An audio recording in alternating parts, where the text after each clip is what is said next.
Sorry. 6, 7. You just said it, Darcy. Well done. Just brain rot infected. Unbelievable. Unbelievable. Look how proud of herself.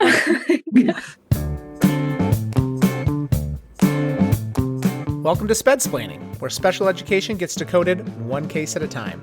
I'm Stefan, a former classroom teacher and current instructional coach, and I'm joined by three brilliant minds in special education, Darcy, Anna, and Leanne. Each week, they take real stories, often from right here in Washington, and break them down into plain language. We use these stories as a launch pad to explore the wild, wonderful, and sometimes frustrating world of general and special education. Whether you're an educator, parent, advocate, or just curious about how the system really works, we've got you. Let's dive in.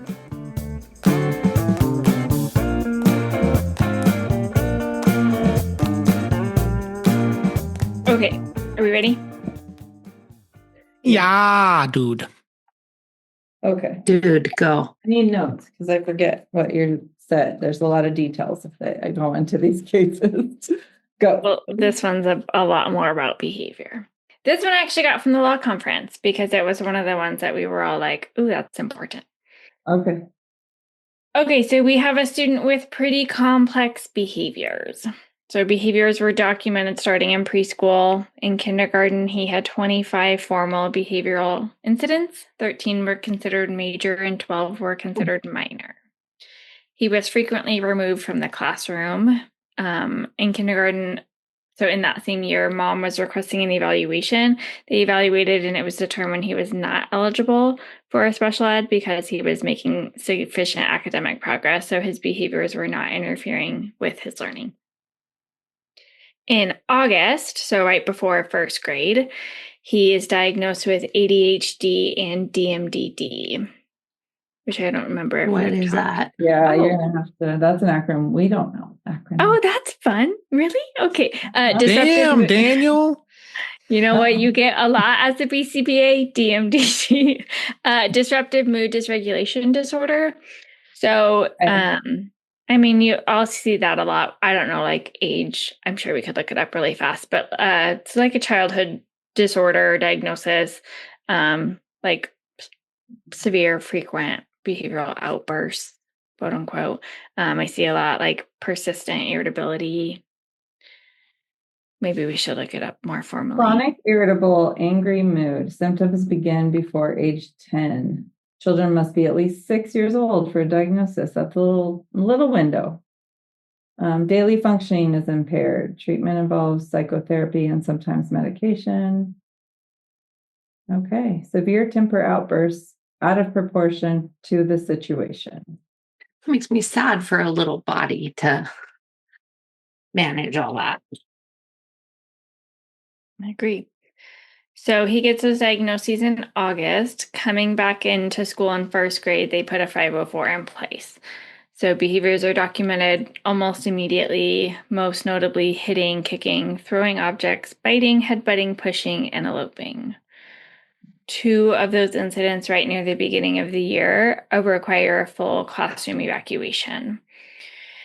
There were also some precursory behaviors. So those are the behaviors that are like still a lot to handle as a teacher, but aren't necessarily like something we would write a behavior plan for on their own.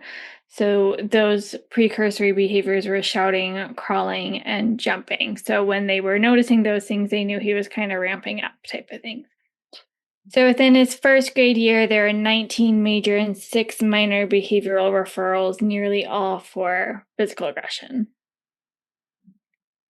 In December, And they didn't do an FBA? In December, they do. So we're still December for. Look at you, Darcy. You're just ready. On it this morning. I'm like, the 504 needs to probably be questioned. Yeah. So December first grade, FBA is initiated with the district's BCBA as well as another eval.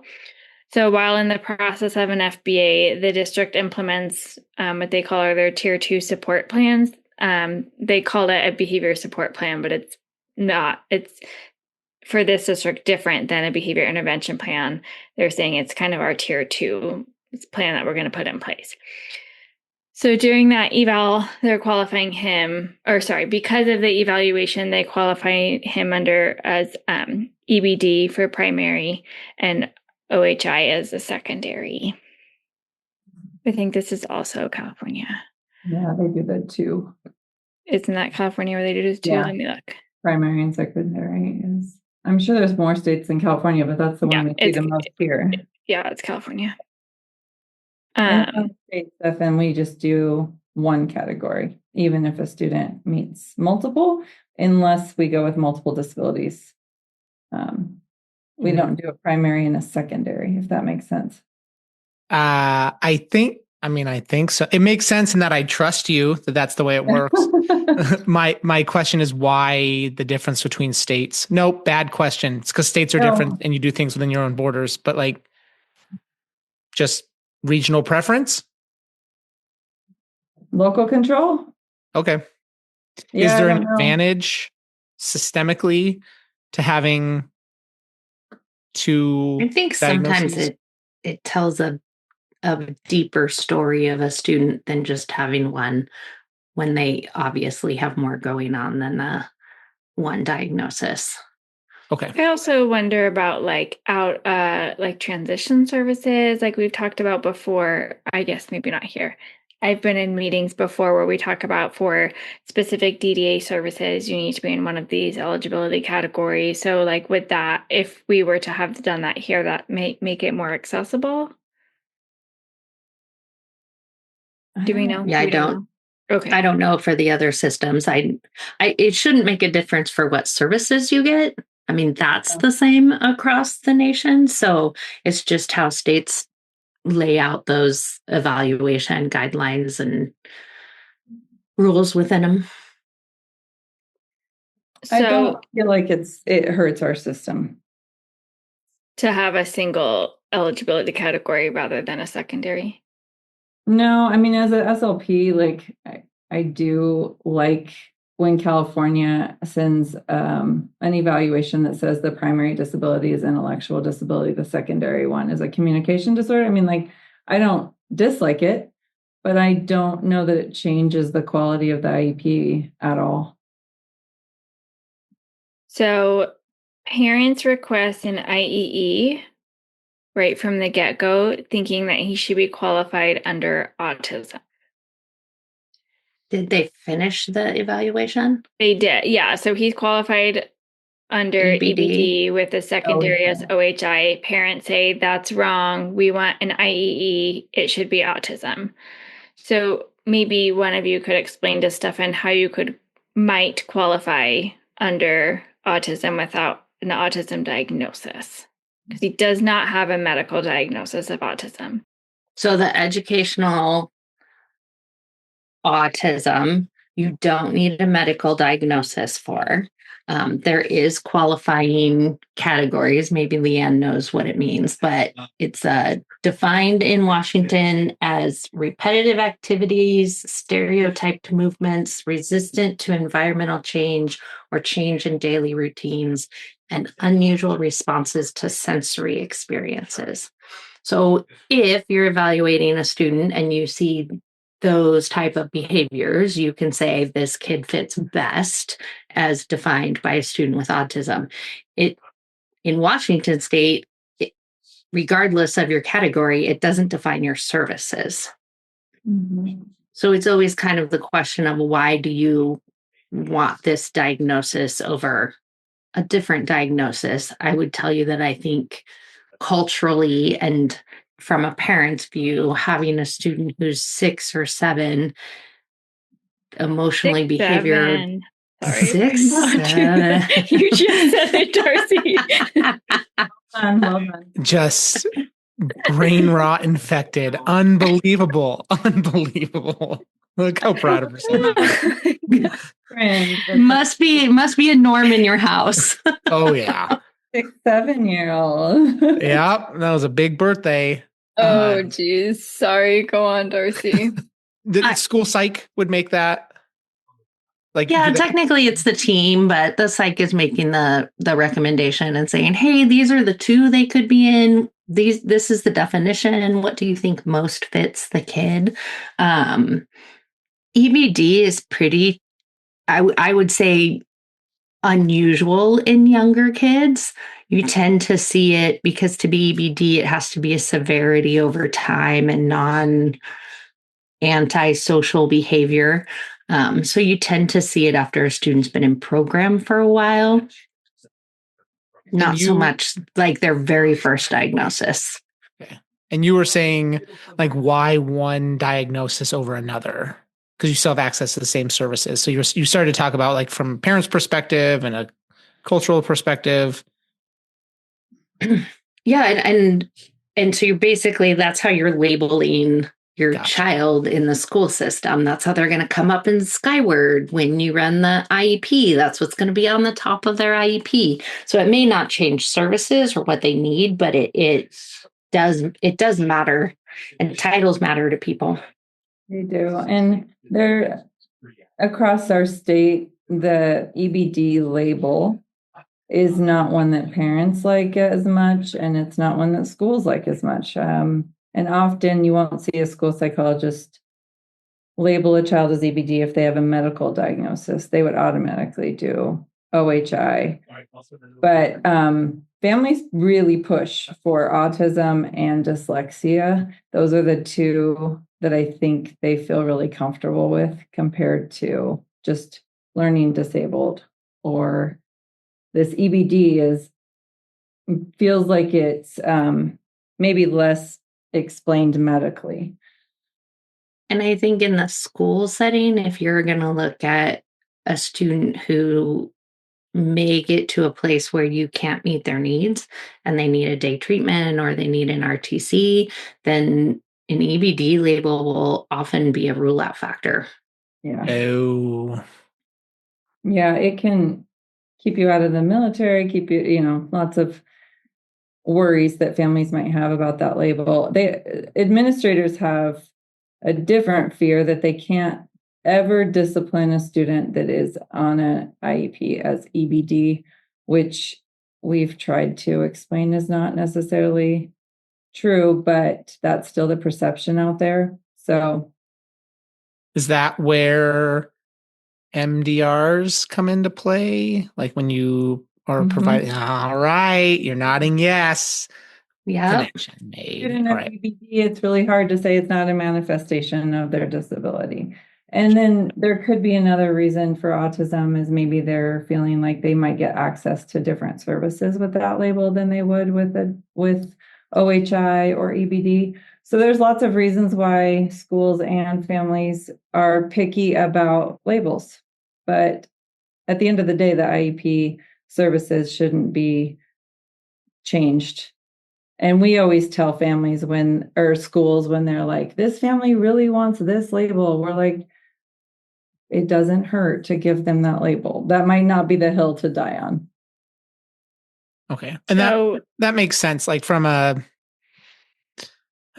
guess you'd like to think that every teacher is going to meet the needs of every student, regardless of what label it might be. And those things should be used to inform knowledge of the student. And I've heard you guys say before, labels like that will open access, like open doors, right, to things. And like, but I think the fact of the matter is, kind of seems like human nature like you see a label and then you start making some potentially subconscious decisions ahead of time about potentially student capability, some things that you can expect from that student, that type of stuff. Okay, so the district denies the IEE. He qualifies for reading, math, SEL, and behavior. They also said, like, it wasn't just a straight up denial, but they said we can look into additional eligibility assessments, because, like, Stefan, when you get your, hey, we're going to evaluate, you kind of check which boxes you're saying, yes, we can evaluate in this. You don't just automatically evaluate in every single area.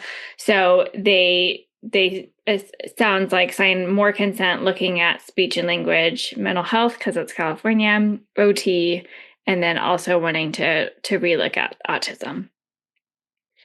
So in February, they have a meeting to review the FBA, the IEP, and the behavior plan. So in total for the FBA, the BCBA did 6.5 hours of observation across 5 days. They had ABC data. Do you remember ABC data, Stefan? Oh, come on. We met in a class where we talked about ABC data. It was like 15 years ago. 2009, 10? Come on. Antecedent behavior consequence. Oh, those words do mean something to me. So they had ABC data across 11 days, interviews with parents, teachers, other staff, and then they really outlined the frequency, duration, and intensity of the behaviors. So with this, they identified functionally equivalent replacement behaviors and had a data-based behavior intervention plan with behavioral goals. So I can tell you as a BCBA, that's a lot. What they have in there, like 5 separate observations, I would say is more than I typically have done when completing an FBA. Mm-hmm.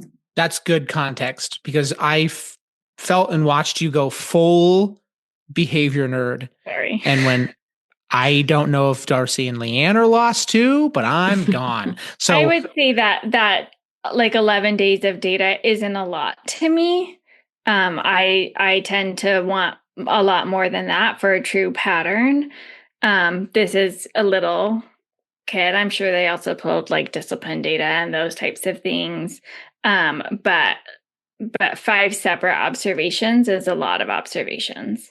okay, I'm just writing in my notes. This is a lot. Okay, got it.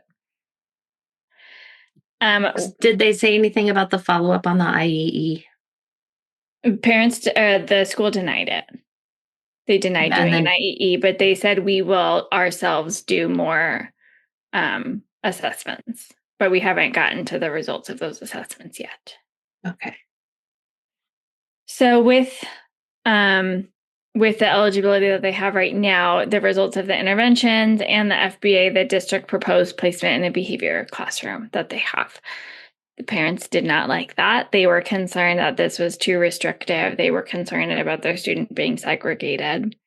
That confounded with that disagreement on the primary eligibility, thinking that it should be autism, and the behavior room thinking that it wouldn't appropriately address autism-specific needs, such as those more social communication supports or sensory accommodations.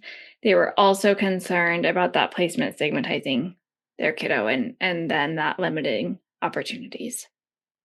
So because of this, parents refused to consent to an initial IEP, placement, eligibility, goals, any of that. So Darcy and Leanne, what do you do if a parent won't consent to the initial IEP? Well, my parent non-school side is good for them. I mean, Leanne just tilted her head like, what? I'm like, I think one thing with littles is we're really quick to give labels and then get them to try to fix somewhere in the system. And I don't know if all of this, now that they have some information, if they don't have some other options. And that's like the parent side of me. And I would try to align with the family around those concerns. My school side is we're now in this really hard spot because the student doesn't have as many protections, and they are going to get to a place where they're going to be suspended or expelled, or their behavior is impacting the rest of the learning environment, and it becomes an issue for the school setting, and is going to lead to the kid not having access to education at some point. And if you're not on an IEP, your protections are a lot more limited than they are when you are on an IEP.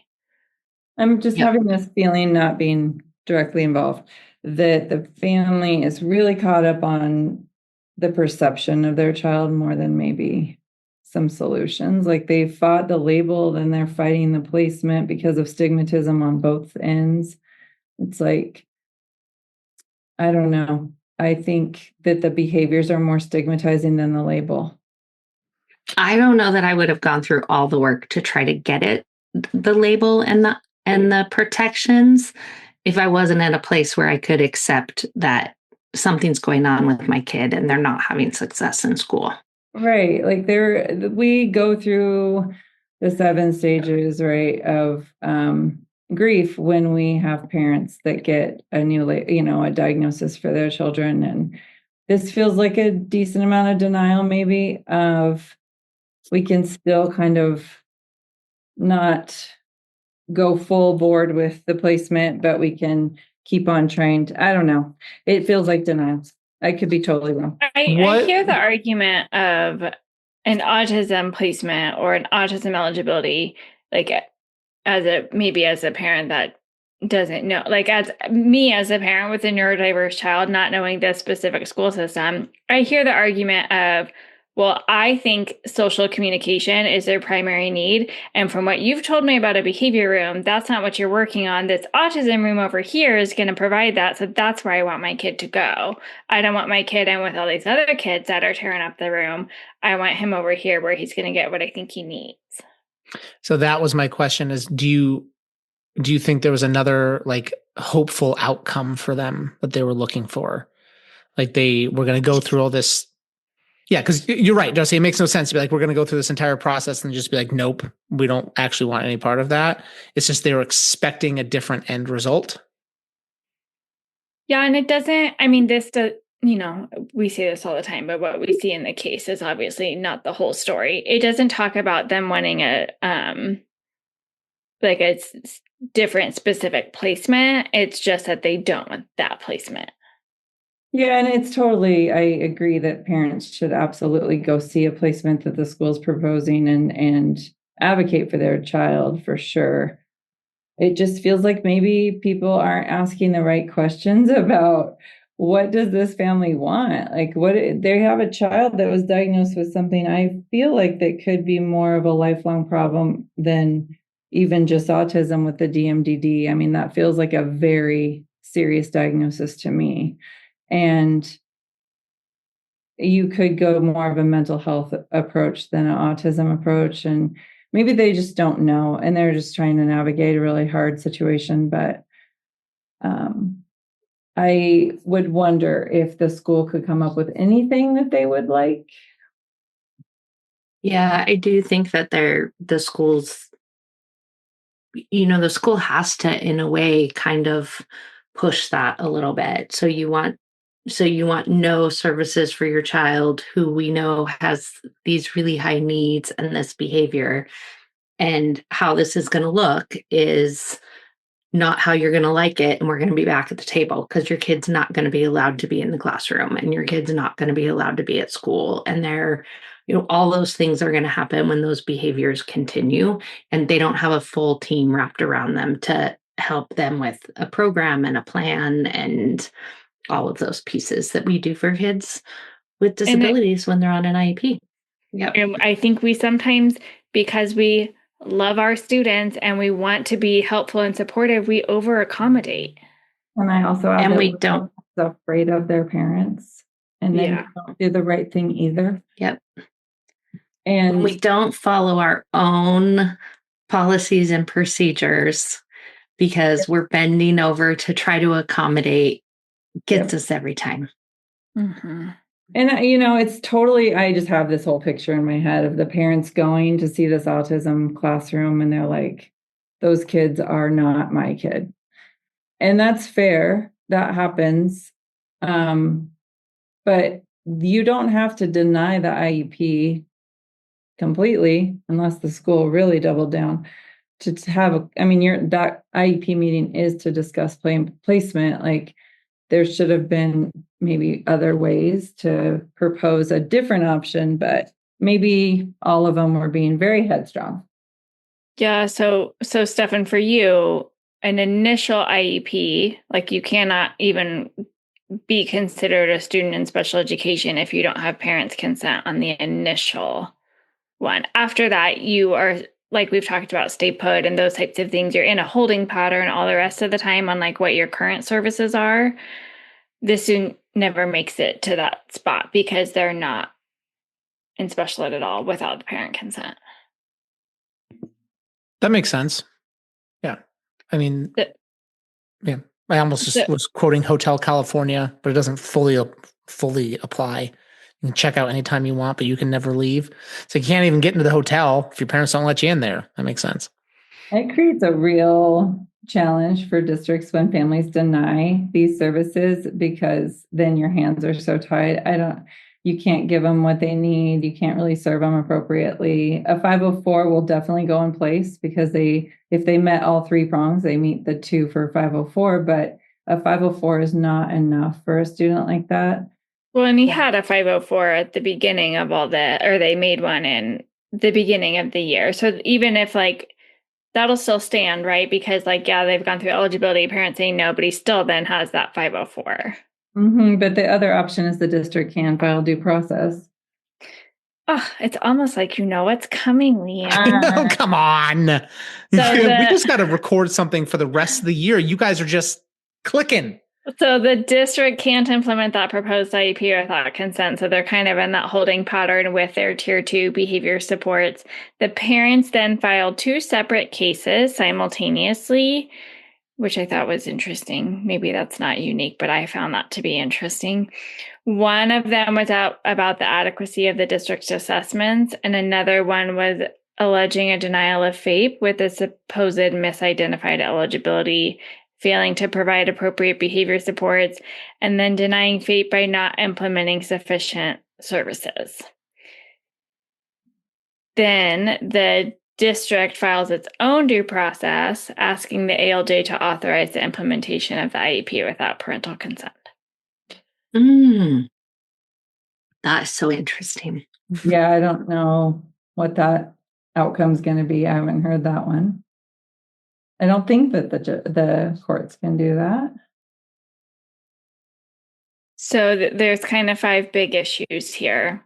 Was the FBA adequate? Was the eval adequate? Did the district deny FAPE by not identifying autism? Was placement in the behavior room appropriate? And did the district deny parents' evaluation rights by denying the IEE? Can we answer each one? Yeah, we're going to. So what do you guys think? One at a time. Was the FBA adequate? Yes. Prove it. what you both instantly and synced up there said yes, but why? What goes into an FBA? I mean, you said they had the ABC data, they had a plan, they had the 11 days of data that they had prior to that, they had all the discipline. I think they had a really good picture of this kiddo. If that FBA does not meet the standard, a lot of them wouldn't. That would be a problem. Yeah. And the fact that Anna said that was more than she would normally do. And Anna is very thorough, and I would stand behind her FBAs. So I'm going to go a solid yes. But she said 15 observations, right? 5 observations. Oh, 5 observations. Yeah. Which 6.5 hours. In 6.5 hours. Yeah. Which I will say, the time frame, I think just again, as a BCBA, our capacity, right, to go into someplace 5 separate times is challenging. So often we'll do 2 longer observations. So 6.5 hours is probably a little tad longer than I would typically do, but not unheard of. But to go in 5 separate times, that's a lot. That's making a really, really big effort in your schedule to make sure that you are very thorough. Mm-hmm. So yes, the FBA was found comprehensive, and it met and exceeded the standards of the ALJ. All right, keeping track. You guys are 1 for 1. Was the evaluation adequate? Yes. But go ahead. You can be. I don't know if I'm right. No, I was going to go with Leanne, just with a little bit more depth, saying, I think they went back, and everything that the parents said they had additional concerns on, they went back and addressed those additional concerns. So I'm going with Leanne on yes. What do you think, Stefan? We should have Stefan answer before you guys do. Oh, that's true. Because he's just going to... He's not going to argue. And I also think yes. The ALJ found that the district appropriately identified under EBD. The evaluation was deemed appropriate, so no IEE was owed. Okay, next one, Stefan. Did the district deny FAPE by not identifying autism? This is kind of a mean one because I feel like the question's a little convoluted. Ask me again. Did the district deny FAPE by not identifying autism? No, but don't ask me to justify that answer. What do you guys think? I don't think that the label is the service, so. I agree. I don't know whether they ruled that out, but I don't think if your evaluation is upheld, I don't think the label is going to make any different without additional medical information. You don't lose FAPE just on the category alone. That's exactly what I was going to say. Yeah, they just cut you off. Yeah. So the ALJ said that the IDEA eligibility category matters only if it denies educational benefit or access to services. Since the student's needs were addressed regardless of the label, the eligibility labeling of EBD alone is not a denial of FAPE. Hence why we tell districts don't die on that hill. Oh. Yes. Okay. Because at the end, if you're saying, I'm not going to serve you an SEL unless you have one of these categories, then that's an issue. But if you can get your SDI, regardless of what your eligibility category is, and the eligibility category is not your biggest problem. Okay, I'm letting Darcy answer first next time. I feel like I'm like jumping out of the gate here. Actually, Stefan first, right? Yep. Technically, yep. 3 for 3, both of us, because you can't prove I would have said otherwise in the first two, and I was technically correct in the third one. So, was placement in the behavior room appropriate? Was placement in the behavior room appropriate? Can I ask a clarifying question? Yeah. Did they suggest placement in the behavior room, or did they actively put him in there? You can't actively put in special ed without initial consent. Oh, because that would have been special ed. So was a recommendation of, is that the question? Is a recommendation? Right. So we're saying yes, the behavior room is your least restrictive environment to give you the supports that you need. Yes. What do you guys think? I like the way you just smile, like, I'm done. That's all I have to say. I would agree. I think that they made the recommendation based off the eval, which was thorough and covered, and they wrote services in for the areas, social, emotional, and behavior. That recommendation was a solid recommendation until they had data to prove otherwise. And I'm going to go with yes. I'm going to go with yes too. The questions that we answer about LRE, the student wouldn't have met those to stay in a gen ed classroom, because there has to be the ability for other students to access their education and not have a impact on that. I also was going to wonder if they were going to say that they were denied like parent participation in the decision of the placement because they didn't agree and they were told too bad. So, but that doesn't sound like it was one of the things that they filed due process over. So no, not really. So the ALJ found that given the current behaviors, the safety risks and the impact on peers and staff, and the ample interventions tried with good documentation, I think that's another important piece of this case, is there's a lot of data to back it up, that the behavior room was an appropriate LRE. The last piece we already kind of answered, but so I think that's a little bit where that parent participation comes in. They didn't call it out, but asking if are they denying parents' rights by denying the IEE, which I think in turn a little bit kind of encompasses parent participation. But I think we all know where this is going. The ALJ found that what the district did was appropriate. It met professional standards, so the district was justified in refusing to pay for the IEE. So on all five counts, the district the ALJ found in favor of the district. And what a nice little capsule for why true-false questions on a test are not a good evaluation of a student's understanding on a topic, because guess who went 5 for 5? So much during this process. The other piece of this, the district was authorized to implement the proposed IEP, including the behavior intervention classroom placement by the judge. Like they overrode. They said, yep, they overrode parent Holy consent. cow. Okay, that's the part that I was really curious about. That might Yeah, be I don't think I've ever heard of that before. Yeah. Parents appealed to federal court, but the federal judge affirmed the ALJ's decision in full. That's kind of good news for districts, because I do feel like I'm hearing this trend that there are families that refuse an IEP, and it really ties the school's hands, and that might be setting a precedent. That's fascinating. It also makes me think about all the times Darcy said, trust the system, trust the experts in the school. Like, we don't give our school-based experts enough credit or weight. And so that seems like a win in that area. Mm-hmm. But correct me if my understanding is wrong here. Essentially, that ruling was the parents were forced, obligated, whatever you want to call it, to put their student on an IEP.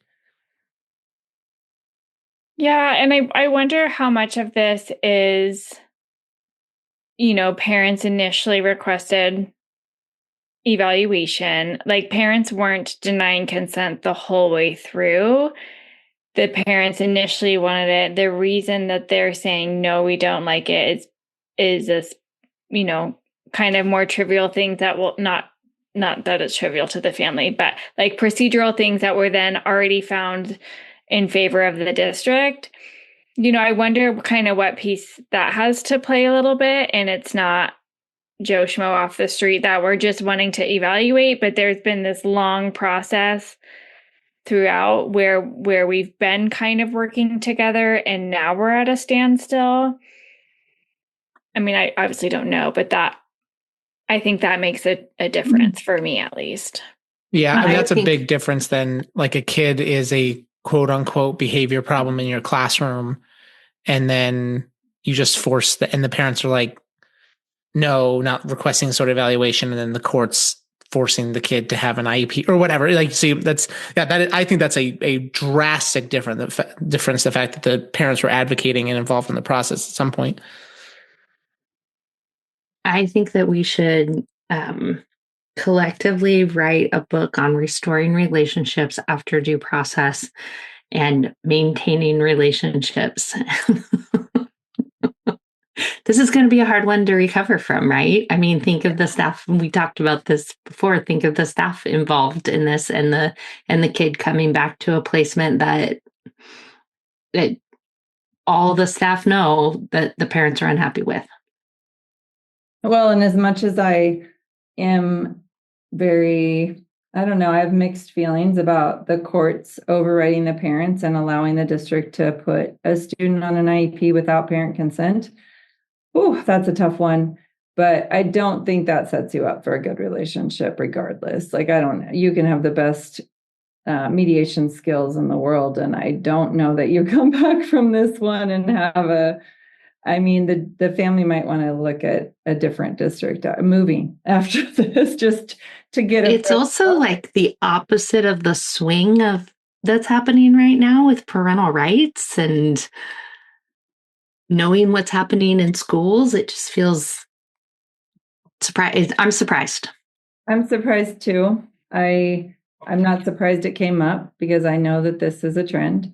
I do think there's like two buckets of due process for me, though. Always. There's the one where I pity the family because the district is making a lot of unforced errors and that are hurting the child. And then there's the ones like this where I feel a sense of maybe entitlement to have exactly what I want, or I'm going to sue you.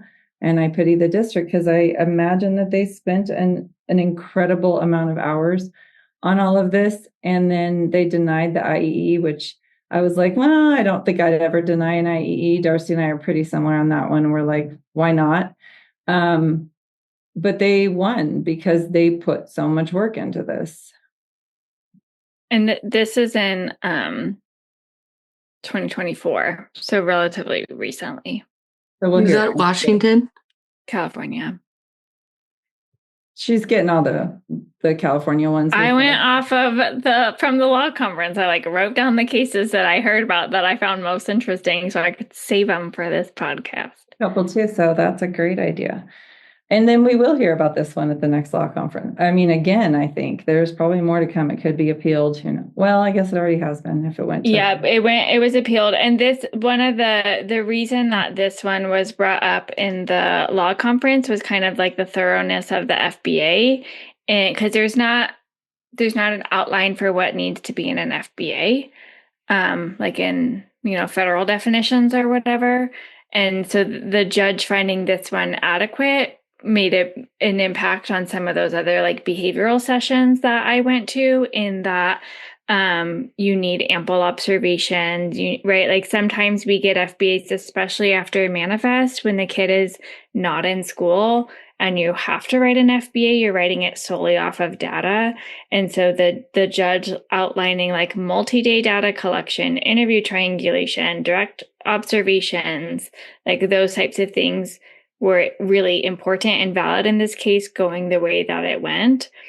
And so I think in my circles with psychs and BCBAs, what does that look like moving forward, and how might this change our practice and how we're doing what we're doing?